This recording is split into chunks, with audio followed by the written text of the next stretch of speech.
Abanyagihugu bo muri quartier Karurama ku mugwa mukuru w'intara c'Ibitoke babona ko abajejwe intwaro yaba ku rwego rwa komine canke mu ntara bafata minenegwe ikibazo c'iyugagwa ry'amabombo rusangi. Abo banyagihugu bagasaba abo batware babo kuva mu gacerere bakabwiriza uwurongoye Regidezo mu ntara kubugururira amabombo yugaje. Leta ngeye nkuko babivuga, leta nkozi barebe bavugane n'uyu muntu baduhaye ajeje ibya Regidezo mu Cibitoke ashobore kuduhereza ayo mazi. Nimwe ntumbero rero twagomba dusabe yuko mwobo tugirira impuhwe tukongera kuva muko twavoma kwabo bari baragize agati bakivyeyi bakagira amabombo rusangi, kandi n'abategetsi bacu bo mu rugombo turabona ko babisizemo ingufu kuko batadufashije guhimiriza kugira bene gihugu turonka amazi. Kubwabo naho uwuserukira Regidezo mu ntara avuga ko yugaye amabombo rusangi abiri kubera abayajejwe bazimba abanyagihugu, uyu munsi niho kubwabo amazi bayaronka barushe cane.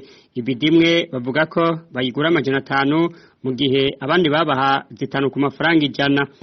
Bahimiriza ko abafite amabombo rusangi bovomesha ibido 10 ku 50. Ico naco turabona ko kitoshoboka, na cane cane abantu bashira ko yacungera kugira dushobore kuva mu mutekano. Ayo bahembwa ku kwezi canke ibyo borya ku munsi nibyo bamwe amahera 50. Amazi twahora tuvomesha ku 200, uno munsi ibido turiko tuyikura aho dushobora kuyaronka igashikira amahera atari munsi y'500 canke 400. Twebwe uko baduhereza amazi twabyishimira, ntibatuvuna.